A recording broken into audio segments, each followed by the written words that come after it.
Assalamualaikum warahmatullahi wabarakatuh. Perkenalkan, nama saya Rifatul Fani Rizky dari kelas 1110 peminatan ilmu tafsir. Jadi hari ini saya akan menyampaikan materi guna menyelesaikan tugas ilmu tafsir dengan berjudul Konsep dan Implementasi Am dan Kos dalam Peristiwa Hukum Kontemporer. Nah, jadi saya ambil materinya ini dari jurnal Sofyan Al-Hakim. Lanjut ke materinya, yaitu konsep al-am dan maknanya. Am dapat dimaksudkan yang berarti umum atau bisa dibilang ketercakupan sesuatu karena berbilang baik. Sesuatu itu lafaz atau yang lainnya. Nah, definisi lain tidak termasuk ke dalam umuman kandungan atau makna satu lafaz. Nah, definisi ini juga dapat membedakan antara hal yang mutlak dengan hal yang umum, dikarenakan hal yang umum mencakup seluruh lafaz yang tidak terbatas tanpa ditujukannya kepada suatu lafaz pun.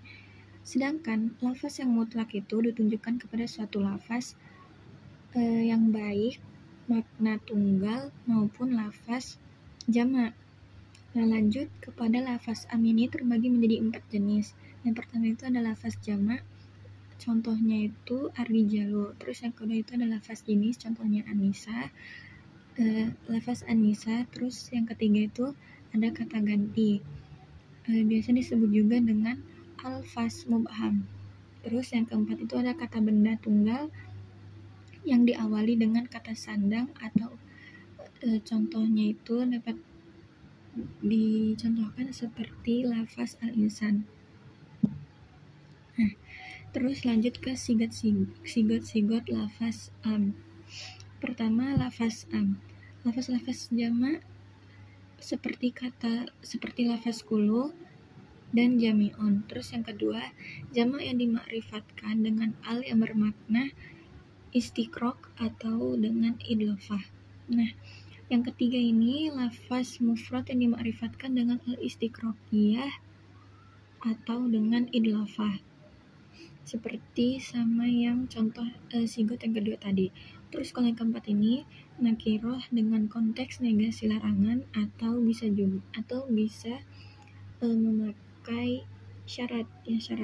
Terus kalau yang kelima itu ada asma al-mausulah. Nah, terus kalau yang keenam itu ada asma al-syarat, 7 asma al-istifham. Terus lanjut ke materi berikutnya, yaitu konsep khos dan maknanya. Pengertian khos ialah lawan dari umum, yang berarti khusus. Nah, dengan demikian kita telah memahami arti am secara terdahulu, maka kita juga dapat memahami arti khos. Nah, menurut ilmuwan yang bernama Al-Amidi, ia berpendapat bahwa khos itu ialah suatu lafaz yang tidak patut digunakan bersama oleh jumlah yang banyak. Nah, menurut pendefinisian lafaz khos ini menunjukkan satu satuan secara perorangan seperti Ahmad atau satu satuan kelompok seperti laki-laki.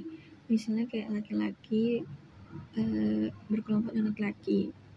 Nah, terus bisa juga dicontohkan beberapa satuan yang jumlahnya itu tidak terbatas seperti kaum-kaum atau lafaz lain dalam bentuk satuan yang tidak terbatas.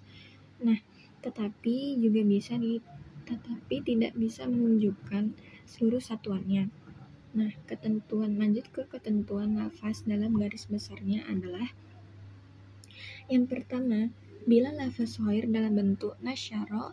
Terus yang kedua, bila ada dalil yang menghendaki pemahaman lain dari lafaz khos itu kepada arti lain.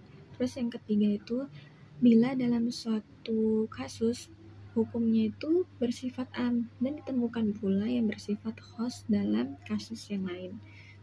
Terus yang keempat itu, bila ditemukannya kontradiksi antara dalil khos dengan dalil am, terdapat perbedaan pendapat. Nah, contohnya itu ini ada 2 pendapat menurut ulama